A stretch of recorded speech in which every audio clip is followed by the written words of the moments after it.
Ngayon, kahit bawal, pwede na hong gawin. Paulit-ulit. Nakita natin, nang-aaresto ng tao, walang valid warrant. Nakikita natin na bawal magnakaw, bawal ang pork barrel. Ginagawa pa rin. At kahit araw-araw natin silang hinihiya sa media, sa social media, hindi sila tumitigil dahil ang kakapal ng kanilang mga mukha.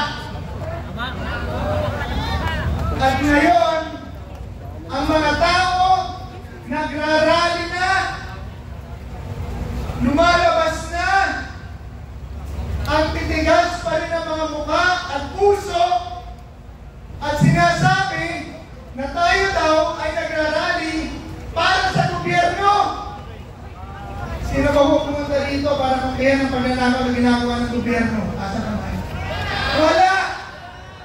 Kaya tayo dito ngayon dahil yung pera na ating binabayad sa buwis, ginagawa nilang pork barrel, tapos ilalagay sa mga ghost project at paghahati-hatian para sila yumaman at tayo naman malunod sa baha.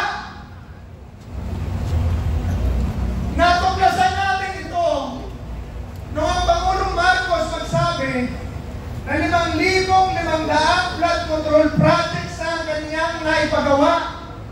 Kinabukasan, nagalit ang Diyos, nagpadala ng ulan, bumaha. Kaya tayo nagagalit dahil nasa napunta yung daan-daang bilyong pera na dapat ipinagpagawa ng mga flood control sa mga proyekto napunta sa kanilang mga bulsa. At ngayon, yung pinakakatiwala nilang tao, Batman, operator, chairman ng Committee on Appropriations ng Kongreso, ay nagsalita na 100 bilyong piso ang binigay niya kay Presidente Marcos at kay Speaker.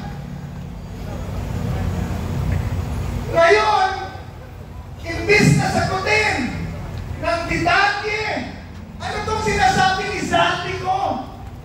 Bata mo, imbis na sagutin ng detalye na hindi totoo yan, ang pera niya ay napunta dito. Ito ang ebidensya. Ang sinasabi, ayoko nang pansinin yan and I don't even want to dignify the statement of Sandy ko.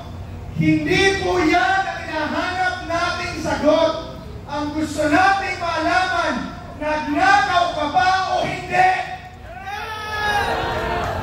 Ang gusto nating malaman, pinagtaksilan mo ba ang Pilipino o hindi? Sinabi mo, maglilingkuran mo kami. Sinabi mo na bubuuin mo at i-unite mo ang bansa at Melvin, pasok mo po ang konti. Pero bakit sinasabi nung katiwala, Batman, operator, na hindi lang yun ang ginawa ninyo? Pasok mo po ang konti. Inutusan nyo daw siya na mag-insert ng 100 bilyong piso at para pakinabangan nyo ang 25%, 25 billion pesos. Kaya naghihirap ang Pilipino dahil ang mga negosyo nag-aalisa, nagsasara. Kaya walang trabaho ang tao dahil grabe ang korupsyon. Magdadala ka ng negosyo, mamumuhunan ka, hihingan ka ng 40, 50, 25% na lagay. Bukod pa, doon sa ninanakaw nila, sa Like-share tayo mga kababayan. Yung mga namumuhunan, umaalis ng bansa, kaya ang Pilipino, walang trabaho, walang pera,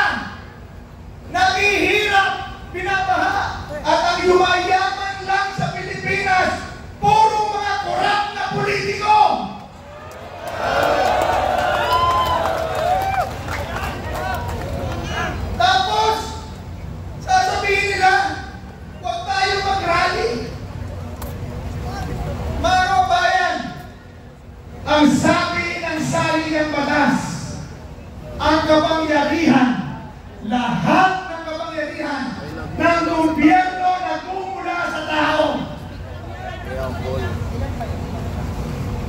Ang pinakadahilan ng kanilang pagkakaupo sa gobyerno dahil ibinoto sila ng tao. At ang kapangyarihan yan na ating pagpili sa kanila na iboto ay kapangyarihan din na pwede natin bawiin ang ating tiwala sa kanila. Naintindihan ko, the power to elect brings with it the power to reject.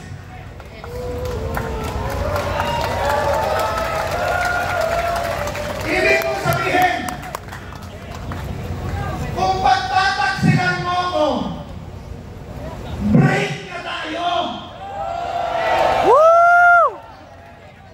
Sure. Grego yan! Kung wala ng tiwala ang tao, wala na kayong mandato. Wala na kayong kapangyarihan. Dahil yung sinabi nyo, niloko nyo kami. Kaya dapat ibalik ninyo ang lahat ng inyong ninakaw at ipakulong ang lahat ng nagnakaw. Tama! Woo! Marcos, resign! Yan po ang sinabi ng batas. At kung meron kang hiya at natitirang tigtigan sa iyong pagkatao, kung wala ng tiwala at taong pumoto sa iyo, umalis ka na dyan! Woo! Marcos, resign! Gusto kong linawin sa inyo na walang legal na patayan, na illegal o unconstitutional ang manawagan ng resign. Tama! Wala! Dahil doon mismo sa saling ang batas, nakalagay na bago nag-resign ang mga pinuno at pinuno, merong pumapalit kaagad. Boss, balik ka. Kung bawal Busy mo. magsigaw ng resign, hindi dapat Wala akong magagawa. inilagay sa batas na bawal mag-resign. Hindi naman. Init? Makapal lang ang inyong mukha at mahilig kayo ng bentalong. Yun! Sapol! Sapol! Hindi ka bawal magmura. Banatan mo, Kuya Greco! Hindi magmumura. Hindi, pastor. Breakfast. Pero mga kapatid, mga kabayan, hindi rebellion, hindi sedition, ang pagtitipon at pagsasalita ng ating nararamdaman at kung ano ang nasa ating mga isip at pagpoprotesta sa korupsyon sa gobyerno. Ito po ay hindi rebellion, subalit isang reforma para sa bayan na sinira na nila.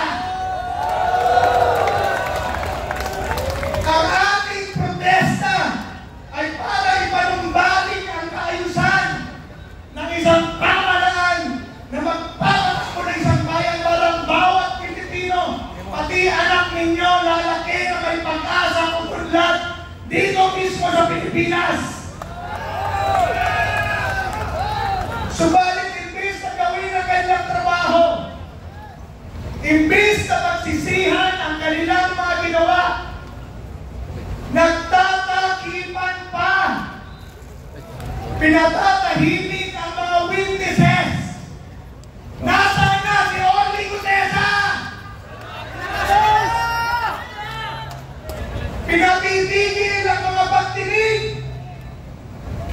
At palang itinuturo, DPWH contractor, DPWH district engineer, DPWH secretary, mga contractor, agad pinaiimbestigahan, agad pinauhuli.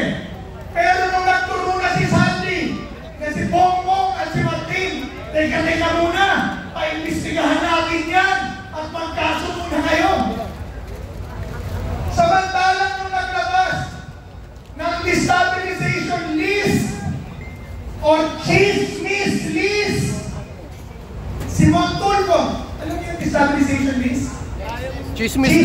peace yun.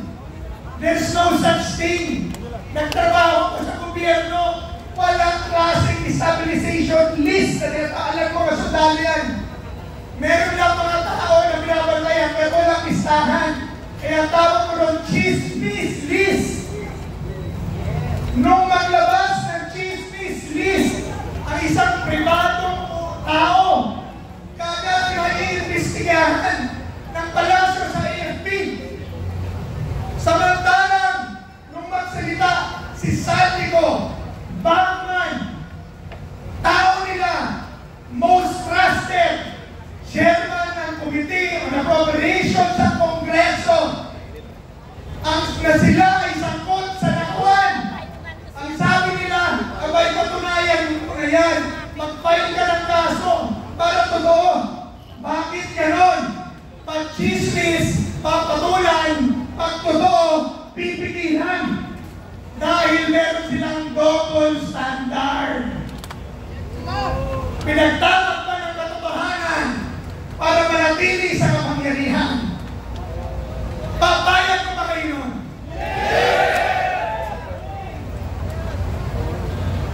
Buntutan ko ng konti sinabi ni Jimmy. 2013, kasama ang bansang Pilipinas, kasama ang Iglesia ni Cristo, kasama ang mga Ebanghelyo at mga Katoliko, pinangunahan po ng ikulingkod ang pagsasamba at pagkikwestiyon ng legalidad ng Port Barrel System, PDAP at DAP sa Supreme Court. Nanalo po tayo sa kaso, 14-0, inawag na Benny Carulin. Bawal na ang pork barrel sa budget. Akala natin noon, makakawala na ang ating bansa sa manipulasyon ng mga politiko at pagkalakaw sa budget. Ang hindi natin alam, unti-unti pala nilang ibinalik ang sistema at ngayon, lumikha na ng mas malaking monster na ang tawag natin ngayon, flood control scandal. Bawal na ang insertion dun sa ruling America. Pero ngayon, bilyong-bilyong piso ini-insert sa budget. Bawal na, ginagawa pa.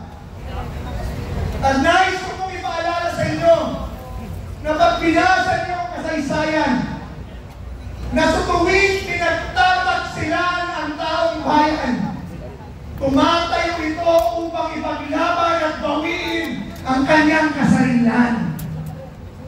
At sa isang mapayapang pagkakataon at pamamaraan, napapaltan ang namumuno sa kahit na anong bansa. Nakita natin noong 1986, nagtipon-tipon ng mga Pilipino, napaltan ang Rene Marcos Sr. Nakita natin 2001, nagsama-sama mapayapa ang mga Pilipino, napaltan ang korap na pagpresidente. Nakita natin sa Chile, sa Indonesia, at sa ibang parte sa Amerika, tuwing nagtitipon-tipon ang Pilipino, ang tao, nagkakaroon ng pagbabago. Kaya po tayo ngayon, bilang pangwakas, yan pumulan na yan ay padala ng Panginoong Diyos para tayo ipagpalain at bibigyan tayo ng katagumpayan ngayon. Mga kabatang kababayan, Uulan na. payong na ito. Labas sa mga payong! Mahilig ka mga crocodile sa ulan.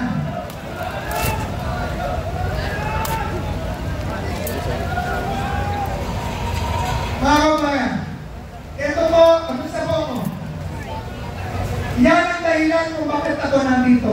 Ang tatanong ko sa inyo, ano ba ang dahilan nyo ba't kayo nandito? Bakit pa kayo nandito? Motivation! Katarungan, transparency, accountability, at kung gusto nyo pababayin kung sino bang pababayin ninyo, yan ay karapatan at kalayaan ninyo. Panghuli, tapos na po ako.